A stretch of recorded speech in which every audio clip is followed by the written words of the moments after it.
Bom dia,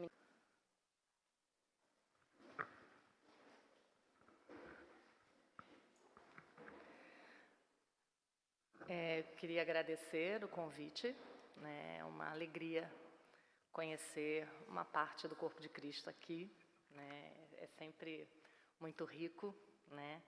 Conversávamos ontem como tem sido difícil essa vida de lives e reuniões de Meet, né? Como é bom a gente estar junto, né? O ser humano foi criado para isso, para estar junto, né? E como isso é importante para o corpo de Cristo.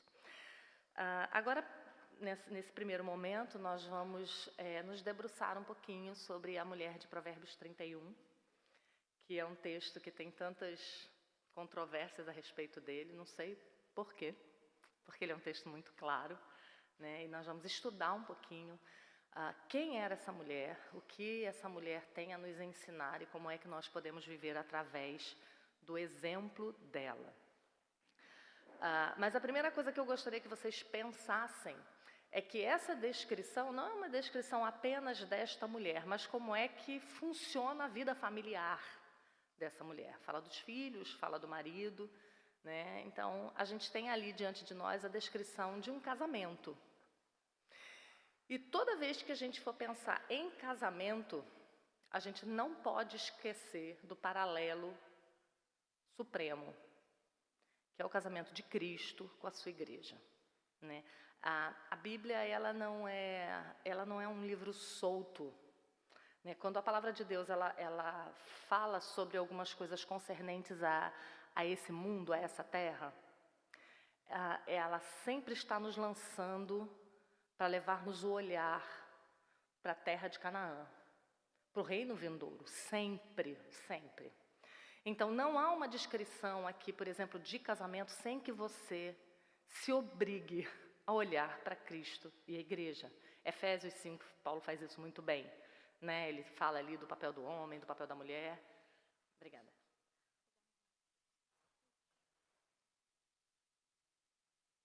E depois que ele fala do papel do homem e da mulher, ele vem falando, grande é esse mistério, mas eu me refiro a Cristo e a igreja. Então, essa imagem precisa estar sempre na nossa cabeça. Por que eu estou dizendo isso? Porque senão vira uma coisa muito ensimesmada, né? Bom, eu vou aprender a ser uma boa esposa, meu marido vai aprender a ser um bom marido, para que a gente viva bem, seja feliz. PT saudações. Mas não é bem assim, né? O tempo todo a Escritura está nos apontando para Cristo e sua obra. Esse é o grande pano de fundo, é o grande fundamento da Escritura. Cristo e sua obra. É dele que as Escrituras falam do começo até o fim, é da redenção. Então a gente não pode tirar isso da nossa mente.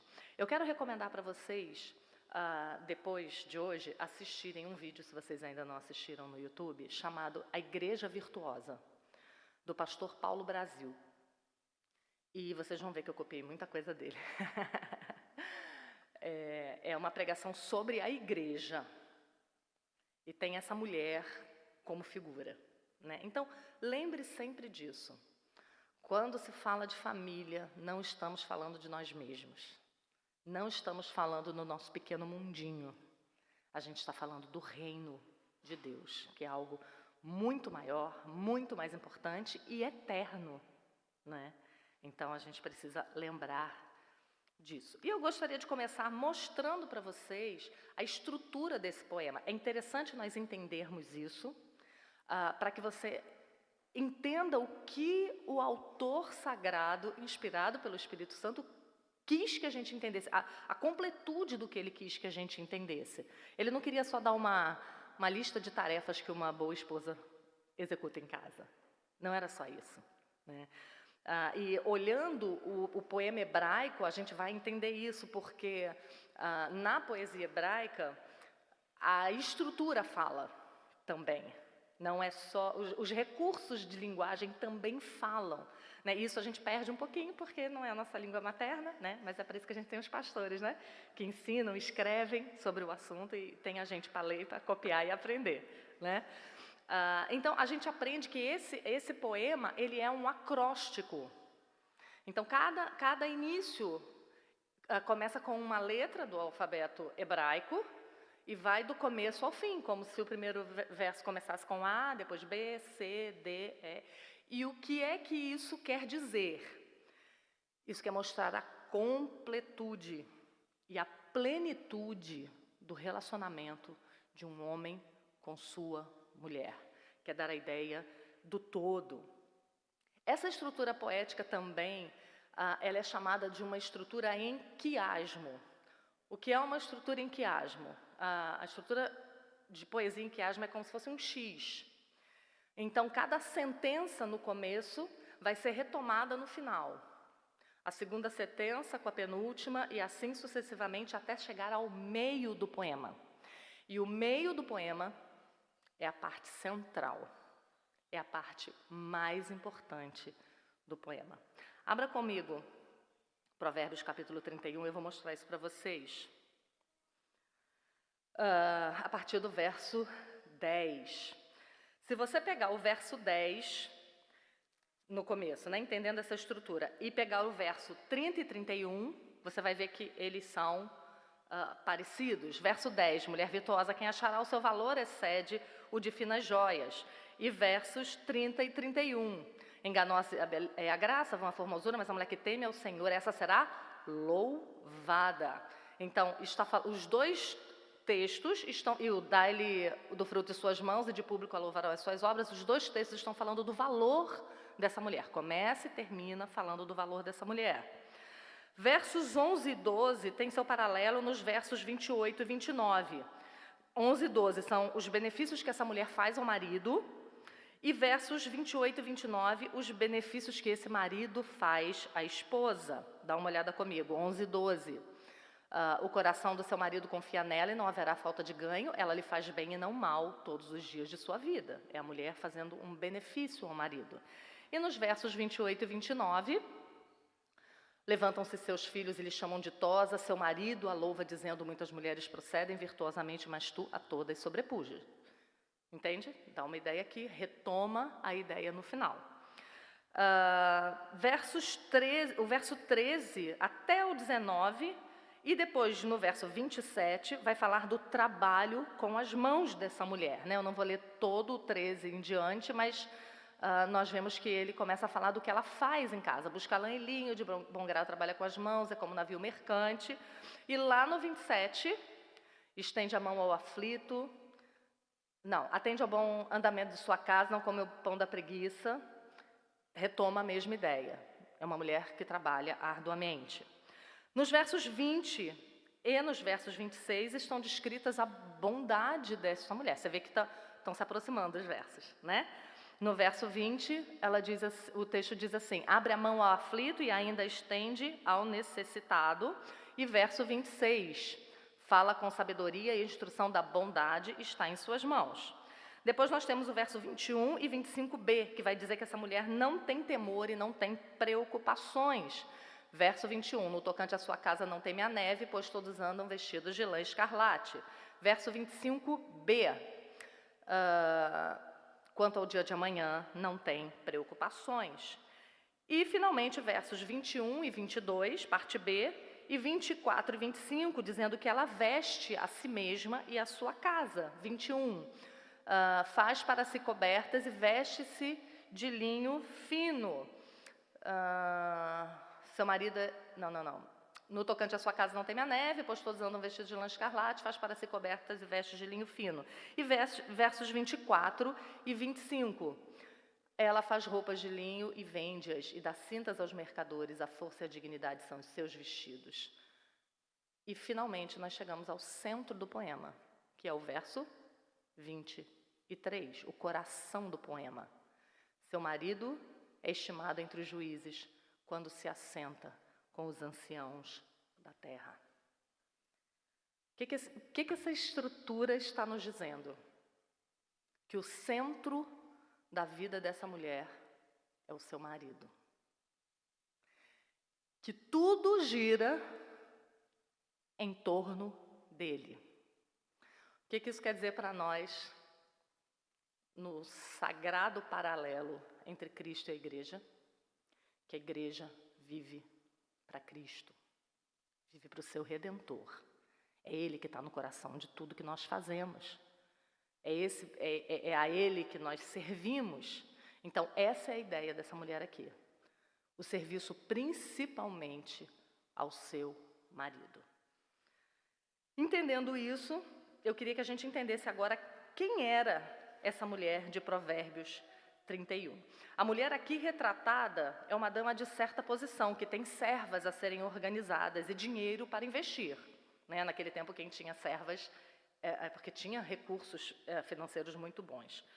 Mas ela trata as suas vantagens não como um meio de satisfazer as suas próprias vontades e seus caprichos, mas ela trata essas vantagens como um alargamento das suas responsabilidades e nelas trabalha incansavelmente. Essa belíssima descrição de mulher virtuosa, que significa mulher de força, deseja ensinar para nós como é que nós devemos ser. É um espelho para nós do que nós devemos buscar. E é um espelho também para os homens. Primeiro, de como eles devem ser, como o marido dela a gente vai ver no final. Mas também que tipo de mulher eles devem buscar. Lembre-se que o livro de Provérbios é um pai de Israel instruindo seu filho. É mais ou menos como se esse filho estivesse já para ir embora de casa, e ele estivesse dando as últimas instruções, apelando para que seu filho permanecesse no temor do Senhor e nas instruções que aquele pai havia dado a vida toda. Então, é mais ou menos como se os pais estivessem explicando a esse jovem que tipo de mulher ele deveria buscar para o casamento.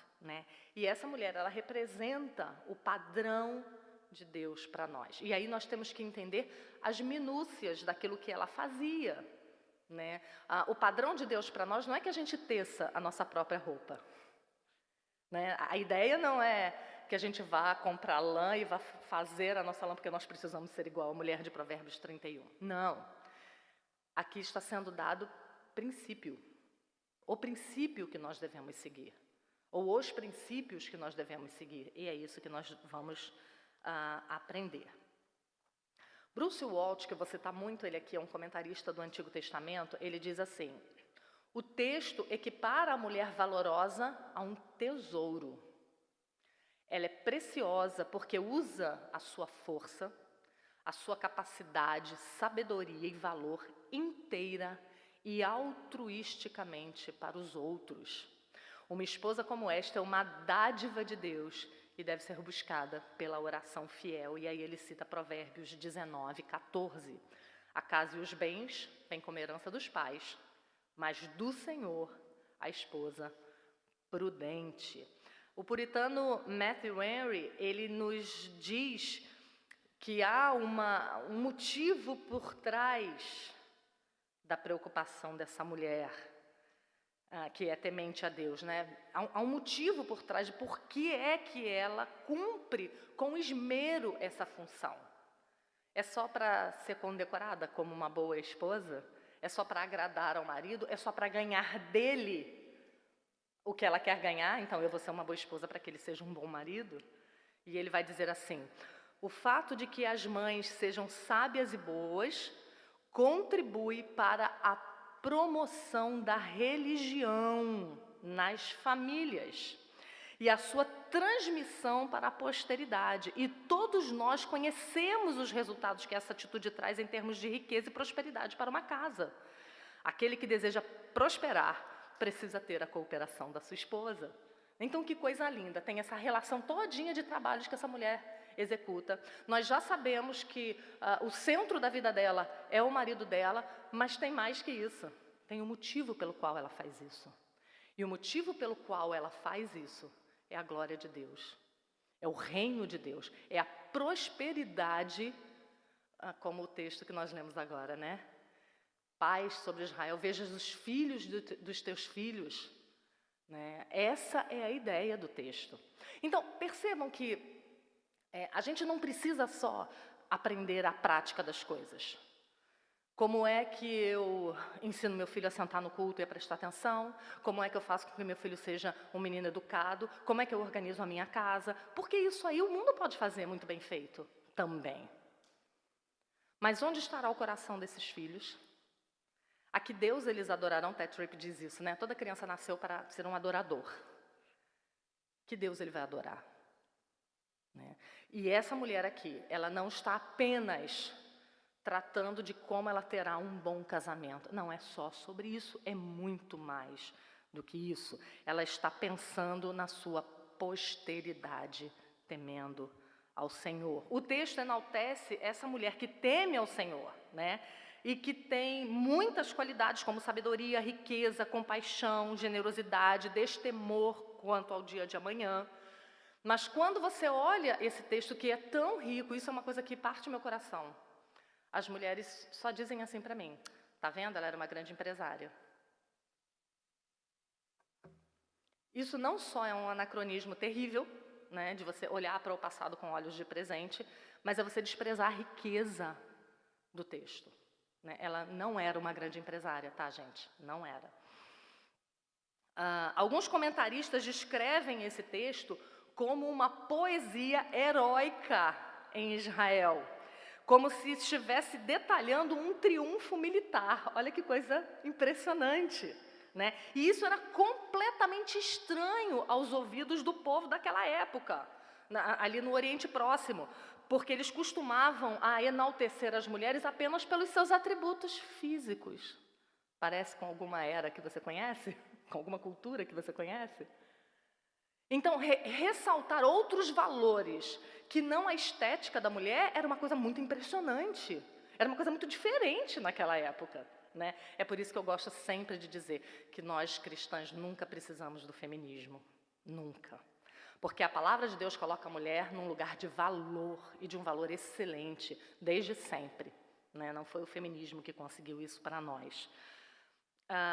E aí, Bruce Waltke vai dizer que, de modo sutil e indireto, esse poema heróico critica o ideal intelectual do helenismo, pois o triunfo tem por objetivo louvar uma sabedoria teórica, o triunfo tem por objetivo louvar não uma sabedoria teórica e abstrata, arraigada na irracionalidade, mas sim a sabedoria concreta e prática,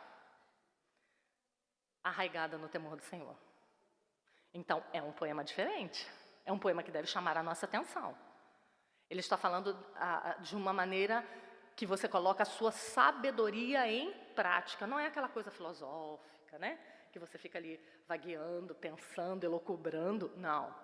Essa sabedoria é transformada em prática diária na lida com o marido e com os filhos. Né? Em resumo, essa esposa valorosa é uma figura heróica usada por Deus para fazer bem ao seu povo, da mesma maneira que juízes e reis da antiguidade beneficiaram o povo de Deus. E aí isso me faz lembrar a definição da palavra auxiliadora e as vezes que ela é usada na Bíblia. Por diversas vezes, a mesma palavra hebraica para auxiliadora é a palavra que define Deus como ajudador do seu povo. Deus como auxílio do seu povo. É o texto do Salmo 121, por exemplo. Eleva os meus olhos para os montes, de onde me virá o socorro, o auxílio. É a mesma palavra. Então, o que a gente está vendo aqui é uma mulher lutando e batalhando para ser instrumento de Deus na vida da sua família. A pessoa buscada é uma mulher de força, como eu já disse, esse é o significado da palavra, que embora sendo o vaso mais fraco, isso aí quem diz é Matthew Henry, um puritano, é fortalecido pela sabedoria e graça e pelo temor do Senhor. A palavra usada aqui é a mesma usada na descrição de bons juízes, que são homens capazes, homens qualificados para a atividade a qual são chamados, homens sinceros e tementes a Deus. Consequentemente, uma mulher virtuosa é uma mulher temente a Deus, que tem o controle do seu próprio espírito e sabe como controlar o espírito de outras pessoas, que é piedosa e diligente e é uma boa ajudadora para o homem. Uma mulher virtuosa é uma mulher resoluta, que, tendo desposado os bons princípios, é firme e constante com eles, e não será amedrontada por ventos e nuvens a se afastar de nenhuma parte dos seus deveres. Não é uma figura heróica dizer isso? Ela se desposou, ela se casou com os bons princípios e ela não vai abrir mão deles, independente dos ventos e das tempestades que vierem. Ela vai permanecer firme. E aí, a partir desse momento, a gente vai começar a ver, já que já entendemos quem ela é, nós vamos ver a lista de tarefas que ela cumpre e o que é que isso tem para nos ensinar. Quais são os princípios por trás disso? O verso 10 diz assim: mulher virtuosa, quem a achará? O seu valor excede o de finas joias. Né? Aí tem uma alusão ao valor precioso da sabedoria. E o texto coloca essa mulher como a própria personificação da sabedoria. É como se estivesse dizendo assim: você quer saber o que é uma mulher sábia, o que é uma mulher temente a Deus? Cola na geladeira. Tira uma cópia desse texto e coloca ali. Essa é a personificação. Né? E aqui não está falando de uma mulher específica, não está contando a história de uma mulher específica, mas está dando diretrizes a nós, de como nós devemos ser. Né? É aquela mulher que é como joias finas, ela é preciosa. E aí eu me lembro, em oposição a isso, de Provérbios 12, verso 4, quando diz assim: a mulher virtuosa é a coroa de seu marido, mas a que procede vergonhosamente é como podridão nos seus ossos. Verso 11: o coração do seu marido confia nela e não haverá falta de ganho. O coração desse homem está tranquilo. E a ideia aqui é que ele, como ele é um juiz e ele atuava fora dos portões da cidade, a ideia aqui é que ele poderia ir embora, fazer o que ele tinha que fazer. E ele sabia que ele tinha deixado alguém competente aqui cuidando dos seus interesses, dos interesses da família. Né? Ele confia nela, porque essa mulher, ela ama esse marido de formas muito práticas, de maneira muito visível. Né? E isso é uma guerra no nosso tempo.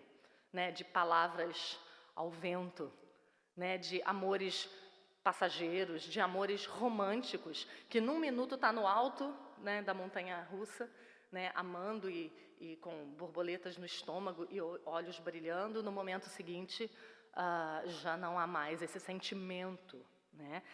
Essa mulher não. Essa mulher não ama o marido dela com todo o seu sentimento. Ela ama com todo o seu coração, com todas as suas forças.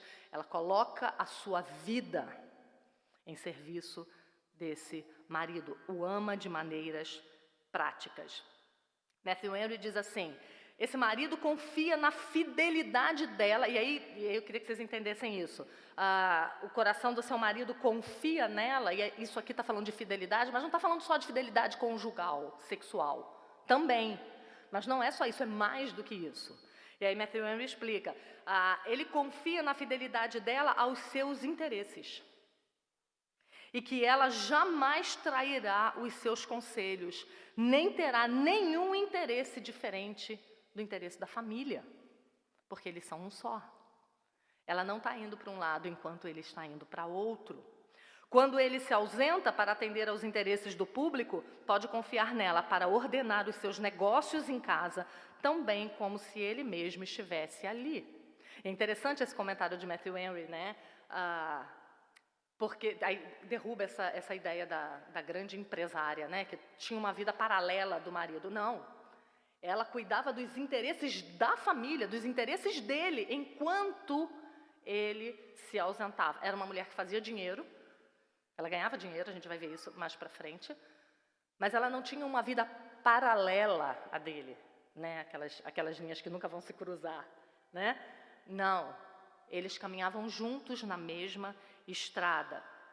E aí é uma incrível descrição para a gente de como nós deveríamos ser como família, como casais, né? Tendo os mesmos sonhos, os mesmos planos, né? Hoje é tudo muito doido, né? Hoje cada um tem sua conta bancária, cada um paga uma conta, outro paga outra, né? Cada um tem seu sonho. Às vezes um mora numa cidade, outro mora em outra, né? Porque cada um está cuidando da sua vida, né? Mas essa é uma descrição maravilhosa de como essa família perseguia sempre os mesmos objetivos. Verso 12: ela lhe faz bem e não mal todos os dias de sua vida. E aí, Bruce Waltke, ele comenta que o coração do marido, como no verso anterior, confia nela por isso. Pelo que ela faz, bem. E quanto tempo dura esse bem? Todos os dias de sua vida. Por isso que ele confia nela. Porque ela faz bem a ele. E ela não faz bem a ele só em determinados momentos. Ela faz bem a ele todos os dias de sua vida. Essa descrição demonstra que ela cumpre os seus deveres de esposa, mãe e dona de casa de forma cuidadosa e incansável. Todos os dias de sua vida significa que em cada ponto da linha contínua da vida desta mulher com seu marido, ela nunca falha. Aí agora é o momento da gente pegar um lencinho e dar uma choradinha. Seu compromisso com o bem-estar do marido é verdadeiro e não falso. Constante e não temperamental. Confiável e não instável. Isso significa dizer que a mulher virtuosa, ela não se guia pelos seus sentimentos voláteis, ou pelo seu humor, ou pela sua TPM para fazer bem ao marido. Ela não é guiada por circunstâncias externas. Quando tudo vai bem, quando ele faz o que eu quero, quando ele anda na linha, quando ele não suja o banheiro ou a cozinha, então eu lhe faço bem. Mas ai dele, se ousar contrariar as minhas normas. Não é essa mulher. Essa mulher faz bem a ele todos os dias de sua vida. E essa é uma preocupação constante e duradoura durante todo o curso de sua vida. Em cada ponto dessa linha, ela não falha. E isso não está ligado apenas àquele primeiro momento de amor conjugal. Né? Eu sempre gosto de dizer que Oreb, como pastor, celebra muitos casamentos. Né? E sempre que ele celebra um casamento, eu fico olhando aqueles pombinhos ali, eu fico pensando, eles não sabem nada da vida. Você não pensa isso? Você que tem alguns anos de casada já? E você vê os olhos dela brilhando, você vê ele ali pensando, eu vou amar essa mulher, né? E faz aqueles votos lindos, eu vou ser como Cristo para ela, né? Eu vou cuidar dela. E ela dizendo, eu vou ser submissa a você em qualquer situação, eu vou com você para onde você for. Eles estão falando a verdade, eles creem nisso, mas eles ainda têm que demonstrar isso por provas muito difíceis. Eles vão precisar passar por algumas provas para demonstrar que eles realmente vão viver o que eles dizem que acham importante. Né? Então, toda vez que eu vejo isso, o meu coração aperta, né? E eu peço ao Senhor, Senhor, dá graça a eles. Dá graça, porque a vida não é como o mundo do Instagram mostra pra gente, numa blogueira de viagens. O mundo não é um parque de diversões. O mundo não é a Disney. O mundo não é o castelo das princesas. O mundo é duro. O mundo é cruel. A gente viu ontem, né, a situação de Elimeleque com a família, a situação difícil que eles enfrentaram, e aí foram resolver o problema, fizeram besteira, resolveram o negócio de forma pior. A vida é difícil, né? Vimos o livro de Eclesiastes, o pastor Emílio falando também sobre o livro de Eclesiastes, quantas coisas difíceis, em quantas coisas difíceis ele buscou e não conseguiu satisfazer o seu próprio coração, né? Então, o bem que essa mulher faz a esse marido, ele também ocorre nos momentos de tragédia. O bem que ela faz a ele também ocorre nos momentos de dúvida, nos momentos que ele peca contra ela. Eu lembro de Sara. 1 Pedro 3 vai descrever como é que uma mulher deve lidar com um marido que não é crente. E ele vai dizer sobre como uma mulher deve ser, né, que ela deve se trajar né, que a importância não deve estar no traje exterior, mas num coração temente ao Senhor, num coração manso, né, num espírito manso, que é de grande valor diante de Deus. Ali, e ele cita o exemplo de Sara. E Abraão pecou contra Sara, colocando a vida dela em risco. Mas essa mulher continuou chamando-lhe Senhor. Não é para a gente chamar marido de Senhor, não, tá, gente? Não é isso que o texto está querendo dizer. Está mostrando o princípio. Então, mesmo quando eles pecam contra nós, nós precisamos continuar fazendo-lhe bem e não mal, todos os dias da nossa vida. Esse bem que ela faz não é uma retribuição ao que ele faz, não é um jogo, não é um toma lá da cá. Embora ela mesma seja uma mulher de valor, ela entende que os seus desejos estão ligados aos desejos do marido. Ela entende que a sua vida está ligada à vida dele. E ela está disposta a permitir que ele a governe. Duas palavras importantíssimas: permitir e governe. Precisamos nos lembrar que quando a Bíblia diz à mulher para ela ser submissa ao seu marido, ela está falando com você, para que você se permita estar debaixo de autoridade. Ela não está falando para o homem, submeta, subjugue sua mulher. Para o homem ele manda amar. A ordem é dada para a gente. Isso significa que nós precisamos entender a submissão e precisamos nos colocar em posição de submissão. E essa mulher, que faz bem a ele, não mal todos os dias da sua vida, entendia isso. Versos 13 a 15. Busca lã e linho e de bom grado trabalha com as mãos. É como navio mercante, de longe traz o seu pão. É ainda à noite já se levanta e dá mantimentos à sua casa e tarefas às suas servas. Ela é uma mulher que trabalha alegre e sacrificialmente no lar, administrando os recursos da casa, de modo que cada membro da família sempre tenha o necessário à sua disposição. É como o verso 27, né? Atende o bom andamento da casa e não come o pão da preguiça, né? Ela não é uma mulher preguiçosa, ela não é uma mulher encostada, ela não é aquela mulher que se aproveita de um marido sensível e ajudador para jogar tudo nas costas dele. Ela é trabalhadora, né? E além de ser trabalhadora, ela é uma mulher perspicaz, ela é uma mulher inteligente no gerenciamento da família, no gerenciamento da casa.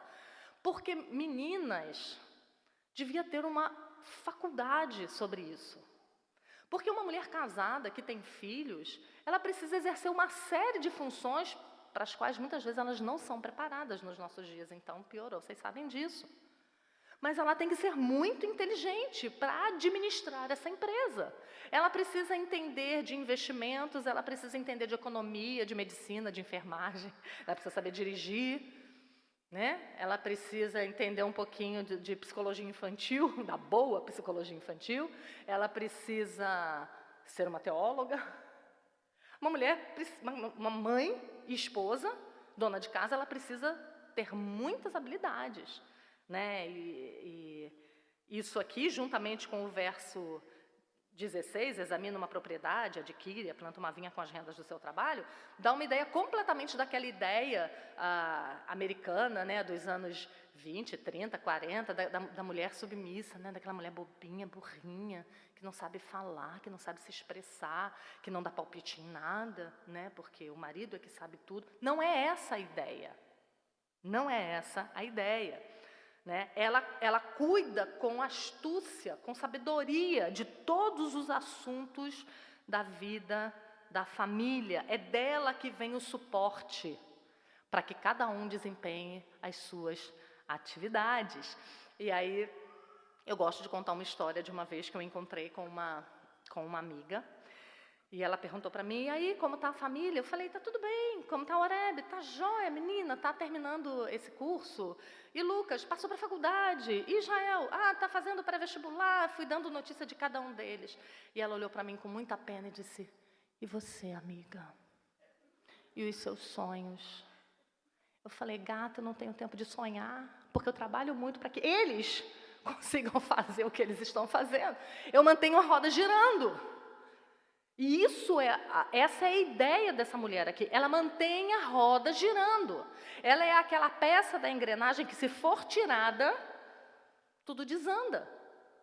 Eu me lembro na época de seminário, que o Oreb estudava igual um condenado, e nós morávamos num apartamento muito pequenininho, com 4 crianças, e ele falava para mim, semana de prova, eu vou para o seminário, esquece que eu existo, eu preciso estudar para fazer as provas, e com as crianças gritando no meu ouvido, eu não consigo.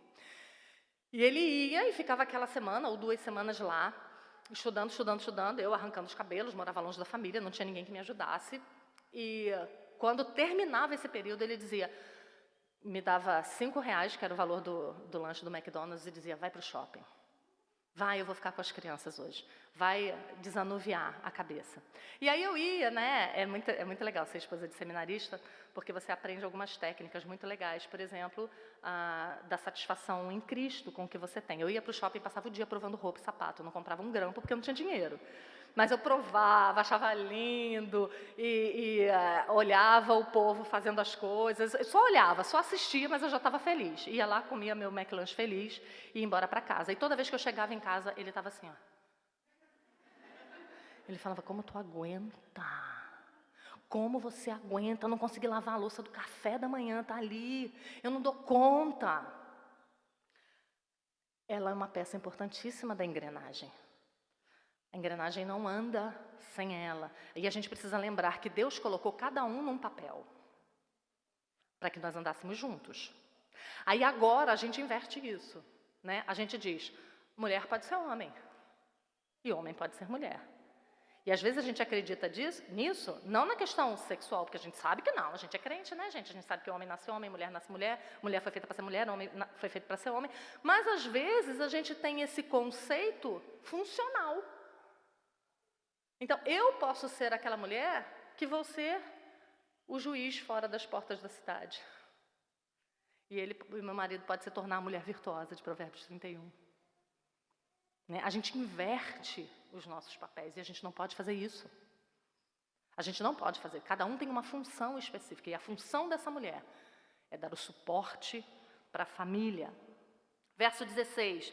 Ela examina uma propriedade, adquire e planta uma vinha com as rendas do seu trabalho. Isso aqui dá a ideia de que ela é uma mulher hábil, perspicaz. Ela não precisa tomar dinheiro emprestado para investir. Porque quando ela vai examinar aquela propriedade, quando ela vai adquirir essa propriedade, quando ela planta uma vinha com aquilo que sobrou da renda dela, isso está demonstrando que ela é uma mulher cuidadosa com o dinheiro. O povo diz que esse texto aqui mostra que ela é uma empresária. Não é isso que o texto está querendo dizer. O texto está querendo dizer que ela não é uma consumista louca, que ela é precavida, que o dinheiro que veio daquela rendinha do trabalho dela, sabe, aquela Avon que você vende, aquela Natura que você vende, né, aquela bijuteria que você faz, enquanto os meninos estão derrubando as miçangas na sala, né, aí você ganha aquele dinheirinho, é isso que está dizendo aqui. Ela não vai para o shopping gastar, ela reinveste. E isso é um ensinamento para nós, porque ela é uma mulher precavida. Verso 17. Cinge seus lombos de força e fortalece os braços. Ela é ativa, não é uma mulher fraca, mas forte e competente.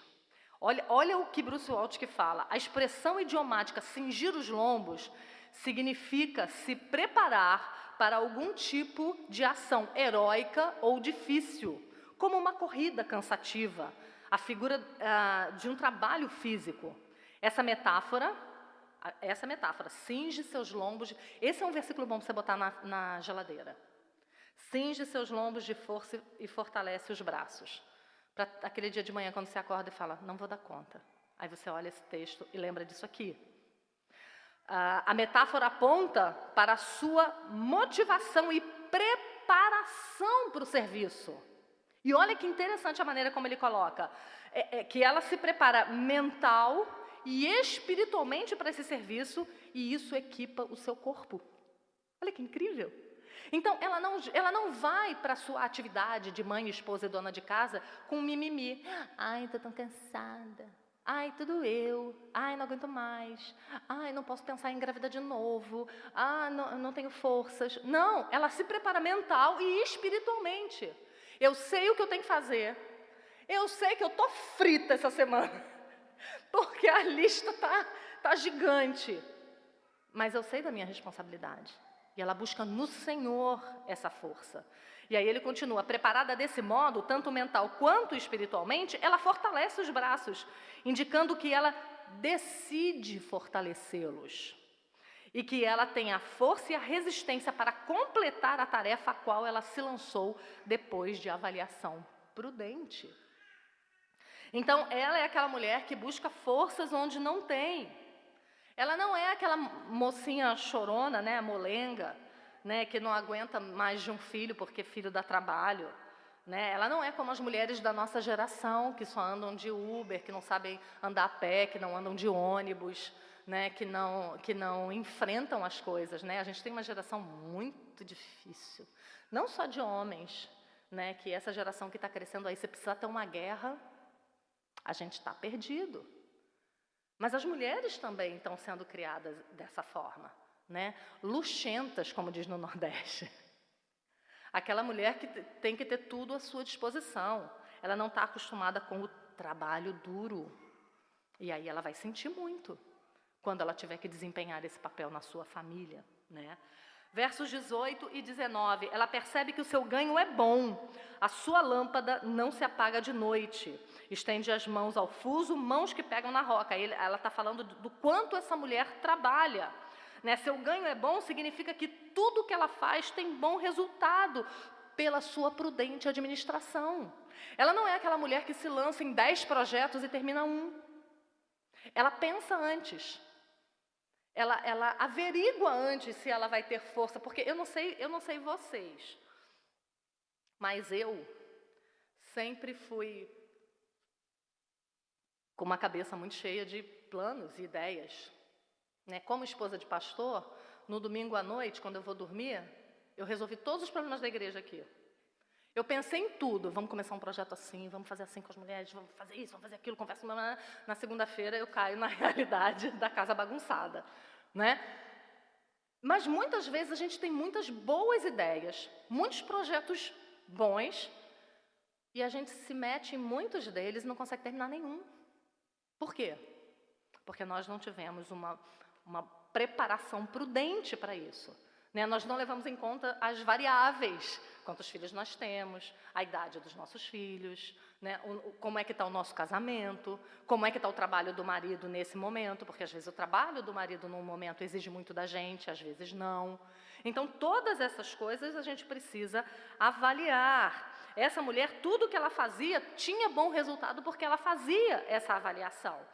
E quando diz que sua lâmpada não se apaga de noite, dá a ideia de que quando as mulheres daquela época usavam a desculpa do anoitecer para encerrar as suas tarefas, ela não.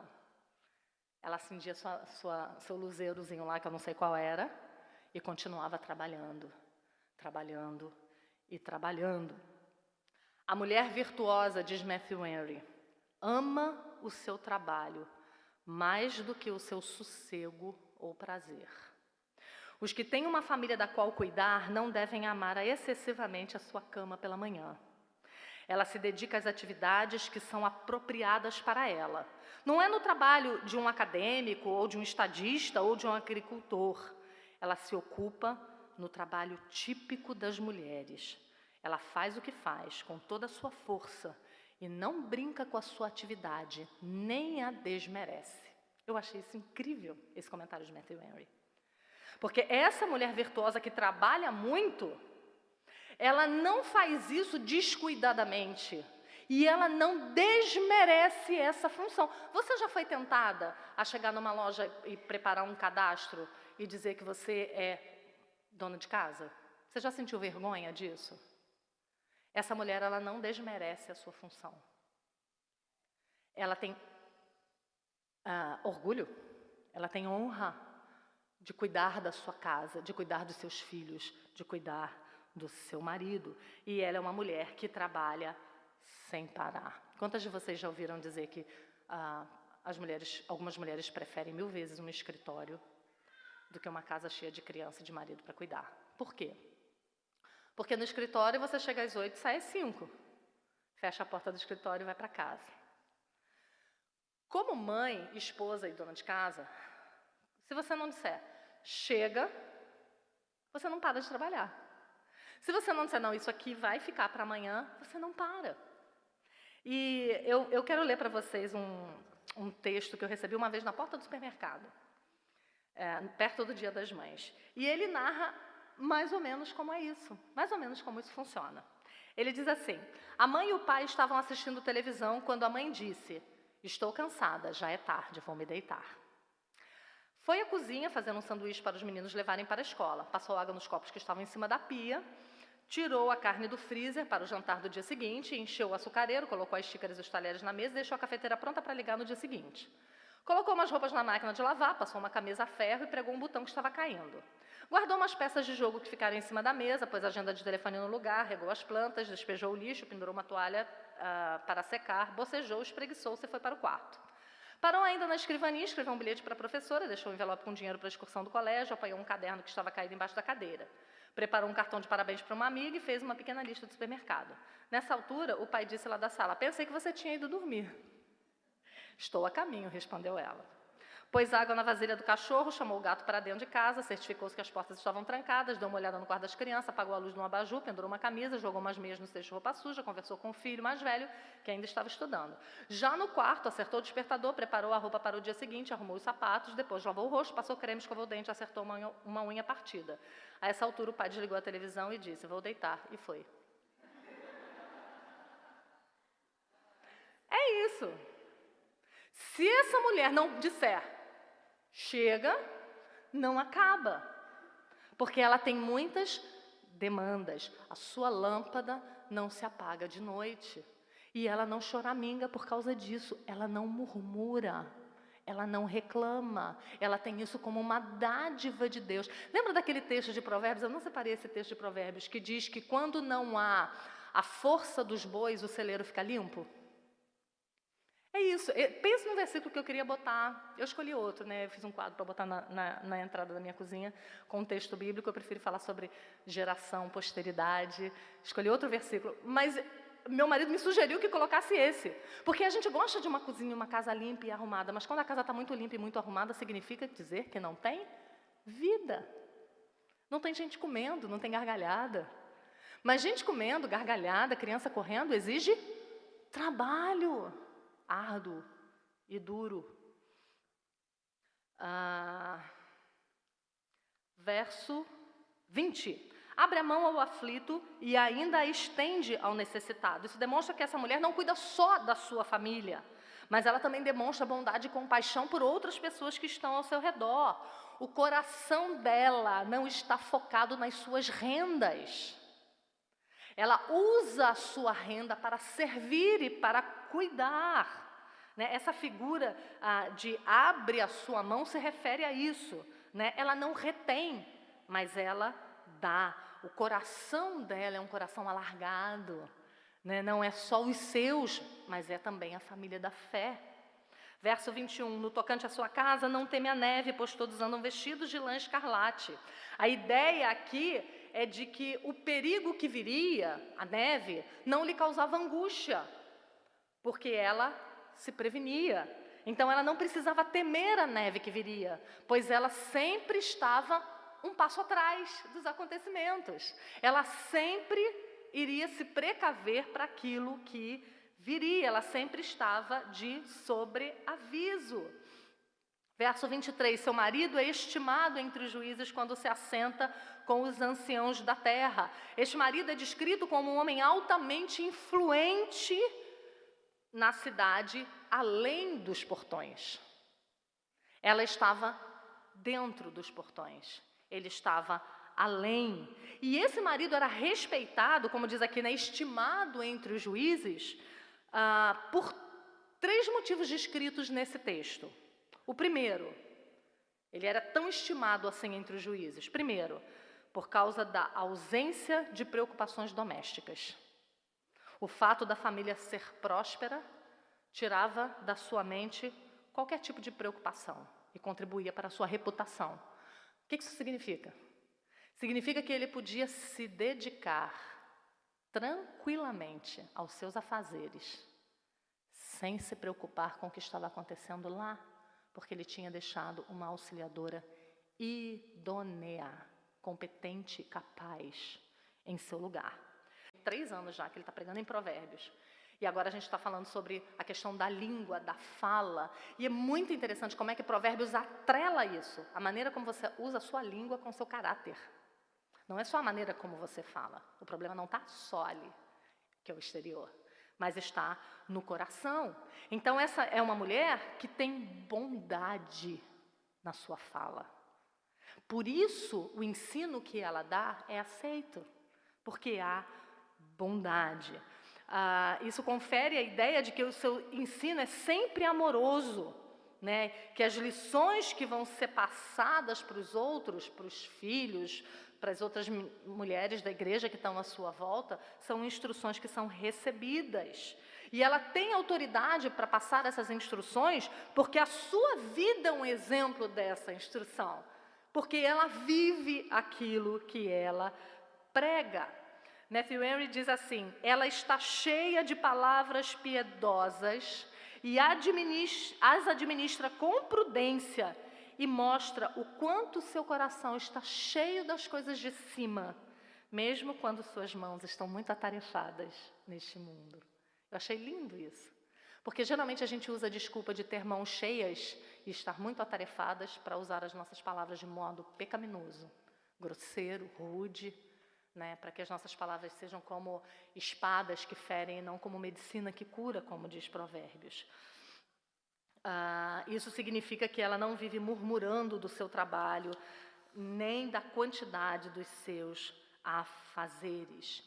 Então, ela, agora no verso 27, ela atende ao bom andamento da casa e não come o pão da preguiça. A primeira parte desse verso, atende ao bom andamento da casa, declara e demonstra a vigilância da sua casa. E a segunda parte, não come o pão da preguiça, reforça essa ideia a respeito da sua diligência ilimitada. Ela é diligente.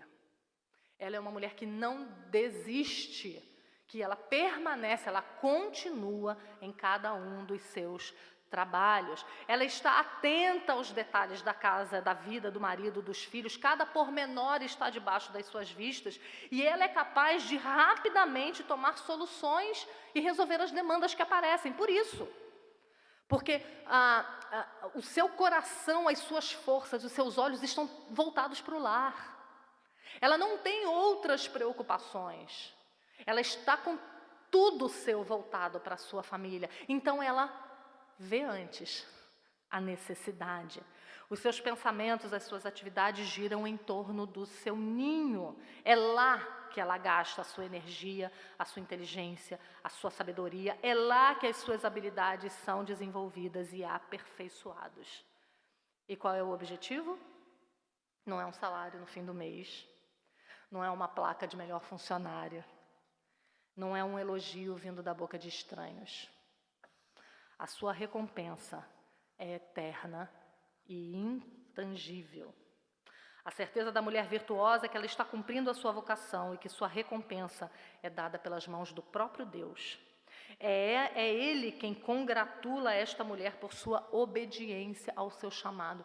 Não espere ser capa de revista como melhor mãe do ano ou melhor esposa, mais competente administradora do lar, porque você não vai ser. O seu louvor vem do próprio Deus e do marido, quando é um marido temente ao Senhor. Mas o que as mulheres da nossa era são acostumadas a esperar? Louvor dos homens, o louvor do mundo, né? Uma mulher que viva no padrão do mundo e por isso seja louvada pelo mundo. Mas além do reconhecimento do próprio Deus, ela também tem um reconhecimento do seu marido e dos seus filhos. Verso 28, levantam-se seus filhos e lhe chamam de Tosa. Seu marido a louva. A introdução e o corpo principal do poema enfatizam as bênçãos que ela concede ao seu marido e à sua casa. Nós vimos isso no começo. E enquanto a conclusão enfatiza o bem recíproco que eles fazem a ela. Ela fez tamanho bem que agora ele a louva a fim de honrá-la publicamente. Isso é uma recompensa intangível. Não se paga, não se mede. a recompensa de você ter um filho criado no temor do Senhor e que, quando tem os seus próprios filhos, decidem fazer como seus pais fizeram. Isso é uma maneira de louvar. Isso é uma maneira de honrar. Porque eles olham os pais como exemplo, né? Eles olham para os pais como aqueles que eles devem imitar. E esse marido diz, né, no verso 29, muitas mulheres procedem virtuosamente, mas tu a todas sobrepujas. Isso significa que os olhos desse homem estão fitos nela. Ele é capaz de reconhecer que a sua mulher é aquela que é adequada às suas necessidades. Ele admira essa mulher, não porque ela colocou botox agora, e agora ela que tem 45 está parecendo que tem 30, ou que virou um monstrinho, né? Porque tem uns negócios difíceis por aí, né? A admiração dele não está na barriga dela malhada. A admiração dele não está na estética dela. A admiração dele está no caráter dela. E isso é uma coisa que choca a gente, né? Porque a gente vive num mundo da cultura da beleza, né? Do culto à beleza. E a gente não consegue entender quando um homem casado com uma linda mulher a abandona por um tribufu. Né? Fica todo mundo, gente, mas porque nós nos adequamos à ideia do mundo, de que beleza é aquilo que os nossos olhos podem ver. E essa mulher, independente da beleza, não estou falando contra a beleza não, tá, gente? Tem 2 quilos de maquiagem aqui, hoje de manhã. Se arrumem, se cuidem. Mas como diz o texto lá de Pedro, não é isso, não são essas vestes. É um coração tranquilo, confiante no Senhor. É isso que um homem está buscando, é isso que um homem deve buscar. E se o seu marido está insistindo para você fazer cirurgia plástica, colocar botox, pintar o cabelo, se ele insiste nisso, isso é um ponto principal no seu casamento, marca gabinete pastoral. Convida o pastor para ir na tua casa, porque ele está precisando mudar a mente dele. Esse homem aqui, ele vê nessa mulher que ela é adequada, ela casa com ele. Tudo, engraçado, a Nancy Lee DeMoss, ela diz isso, né? Que como Deus fez o homem e a mulher diferentes para que eles se encaixassem, até anatomicamente, fisiologicamente. Nem isso é belíssimo, isso é incrível. Porque num lugar onde o homem é destemido, a mulher precisa ser corajosa, ela é medrosa. Na hora que o homem cai, a mulher levanta esse homem, né? Ela é adequada ao momento. Quando um pai ele é muito duro com os filhos e ele mostra aos filhos como a vida é, chega a mãe com calor. Chega a mãe aninhando. Agora você imagina se essa criança só tem a dureza do pai e não tem o aninhamento da mãe. E se ela só tem os amores da mãe e não tem a firmeza do pai. Não pode. As duas coisas estão juntas. Deus fez assim. E esse homem reconhece isso. E aí, por fim, no verso 30, ele diz, enganosa é a graça e vã a formosura. Não serve de nada. Porque a mulher que teme ao Senhor é essa que será louvada. Então, meninas, cuidem de vocês, mas não cuidem demais. Gastem dinheiro com vocês, mas não gastem demais. Não façam da beleza exterior algo que você necessita correr atrás com muita força e correr atrás a ponto de largar coisas que são importantes para trás. O livro de Provérbios começa mostrando o valor da sabedoria alcançada pelo temor do Senhor, quando ele começa a falar para o filho lá. O temor do Senhor é o princípio da sabedoria, e ele termina falando da mesma forma. O caráter da mulher virtuosa é marcado por esse temor a Deus e as suas leis. Por quê? Porque a formosura é vã. A beleza física é um sopro irreal e passageiro. Não é verdade? Quantas de vocês se olham no espelho hoje e falam, misericórdia, Eu procuro fugir dele, para ser bem sincera. Por quê? Porque a gente morre. A gente murcha. É engraçado, quando você tem a perspectiva correta do Evangelho, você pode admirar o canto da boca caindo. Você pode admirar as rugas, os cabelos brancos. Você pode olhar para essas coisas e dizer: estou chegando perto de me encontrar com o meu Senhor. Você não precisa correr atrás da eterna juventude o tempo todo, porque você sabe que ela não existe. Existe lá a época áurea, né, da nossa beleza, da nossa juventude, que a nossa pele é maravilhosa. É engraçado quando você vai maquiar na minha idade. A maquiadora tem que ficar assim, espichando, porque se ela não se espichar, não tem como fazer um traço reto no delineador. A gente está morrendo, a gente está murchando. E se o nosso casamento, e se o nosso amor é baseado na beleza, a gente está perdido, porque a gente está enfeiando, a gente está embagulhando. Não tem jeito. Não tem, por mais que a gente se cuide, não tem jeito. Eu falei de forma bem popular, né? Matthew Henry, ele é mais polido, né? Um puritano, né, gente? Ele nunca ia dizer embagulhando, né? Eu vou ler para você a maneira linda como ele fala isso que eu disse. Ele diz assim: a beleza não recomenda ninguém a Deus. Ela não é uma indicação segura de sabedoria e bondade, mas engana muitos homens que basearam a sua escolha de uma esposa por esse critério. Pode haver uma alma impura e deformada, alojada em um corpo belo e atraente. A beleza é, na melhor das hipóteses, uma coisa passageira, portanto é vã e enganosa. Uma doença poderá manchá-la em pouco tempo. 1000 acidentes podem destruí-la na flor do seu auge, e a velhice certamente a secará, e a morte e a sepultura a consumirão. Então, não é esse um bom alicerce. Aqui nós vemos uma mulher bela e charmosa em contraste com uma mulher que teme ao Senhor. O charme engana porque promete uma vida inteira de felicidade que não pode oferecer. A beleza é considerada enganosa porque passa, e com ela passa a esperança de felicidade que foi baseada nela. Então existem outros pontos. Isso é uma lição para você, mãe de menino. Ensine seu filho a procurar uma bela mulher que teme ao Senhor. Uma bela mulher que tem o coração no Senhor. E ele termina dizendo: dai-lhe do fruto de suas mãos, e de público a louvarão as suas obras. A mulher que teme ao Senhor, ela é louvada por causa do fruto do seu trabalho.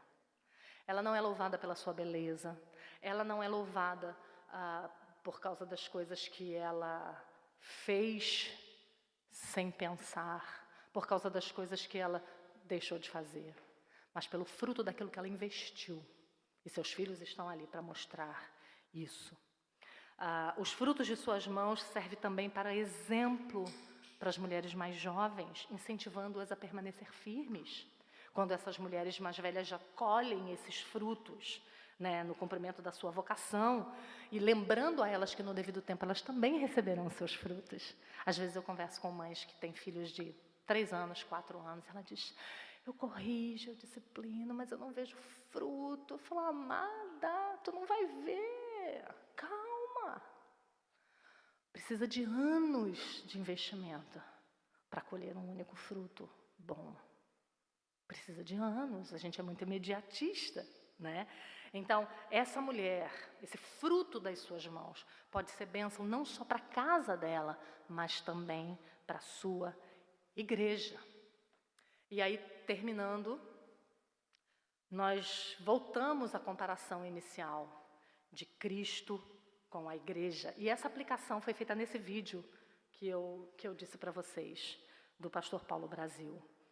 Esse marido, como Cristo, é glorificado nos portões da cidade. Cristo é conhecido no mundo. A mulher é reconhecida em casa. A igreja tem o seu prazer em ser reconhecida em Cristo. Olha que interessante essa analogia. Ele é reconhecido dos portões para fora, ela é reconhecida dos portões para dentro. Cristo é quem conhece essa noiva dos portões para dentro. O marido é quem louva essa mulher. Não busque o louvor do mundo. Não busque o louvor das grandes empresas, das grandes carreiras. Busque o louvor do seu marido e dos seus filhos, porque você estará, consequentemente, tendo o louvor do próprio Deus. O marido e os filhos louvam essa esposa e a conhecem. E aí eu me lembro daquele livro Pensamentos Secretos de uma Convertida Improvável, que se vocês não leram, vocês precisam ler, de Rosaria Butterfield. E ela conta isso aqui, como ela hoje vive sendo louvada dos portões para dentro e não dos portões para fora.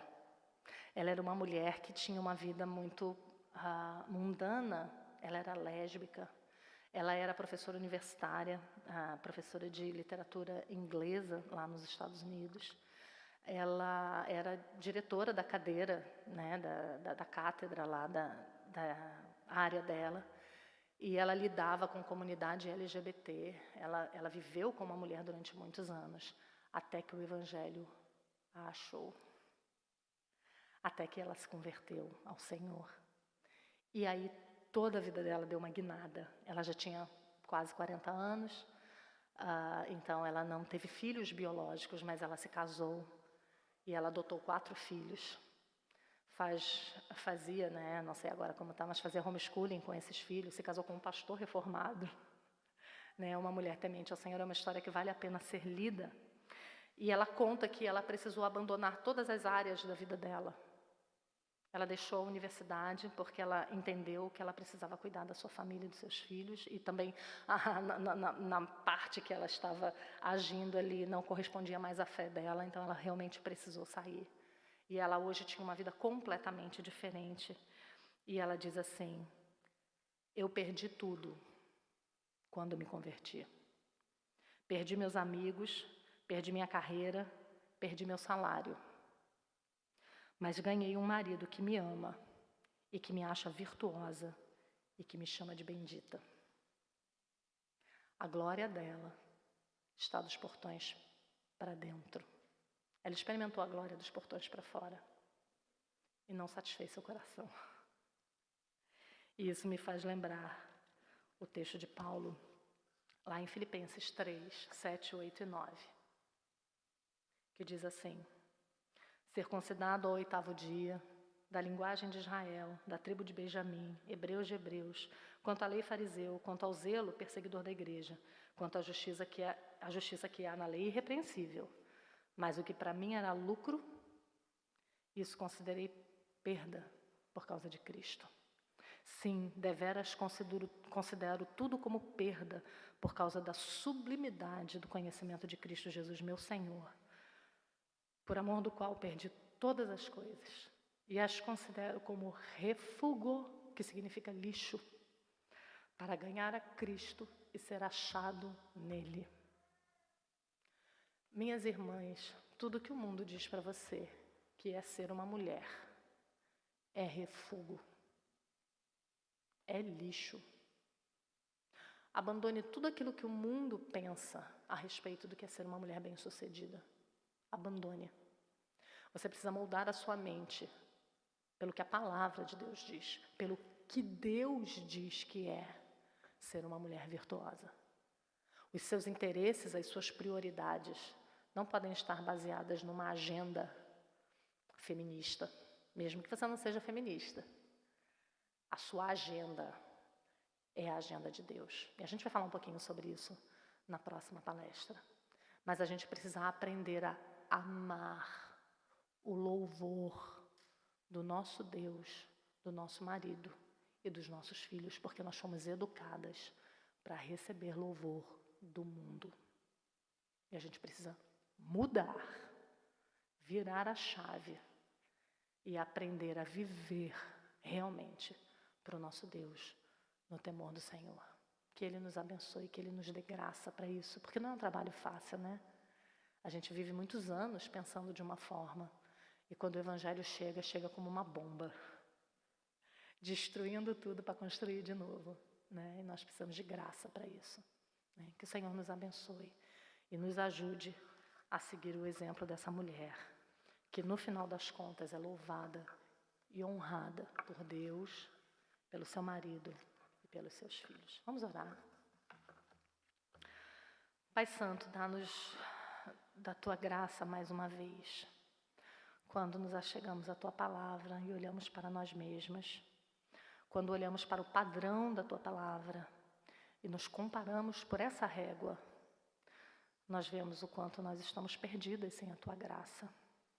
Quando nós nos comparamos com o padrão do mundo, é fácil, porque eles contam com padrões muito externos, até fáceis de ser alcançados. Mas quando nós falamos da Tua palavra, nós estamos lidando com padrões eternos, instituídos por um Deus que é santo. E essa é a comparação para nós, um Deus que é santo. E por causa do nosso pecado, muitas vezes nós nos desviamos dessa linha. Nos ajuda, Senhor, a olhar a Tua palavra com reverência, a olhar a Tua palavra como regra realmente de fé e de prática. Ensina-nos a não mudar a nossa vida pela nossa própria moralidade, mas pela Tua lei. Porque, como diz lá no Salmo 119, o Senhor nos deu os Teus mandamentos para que os cumpramos à risca, também no exercício da nossa função e da nossa vocação. Nos ajuda, ó Deus, em nome de Jesus. Amém.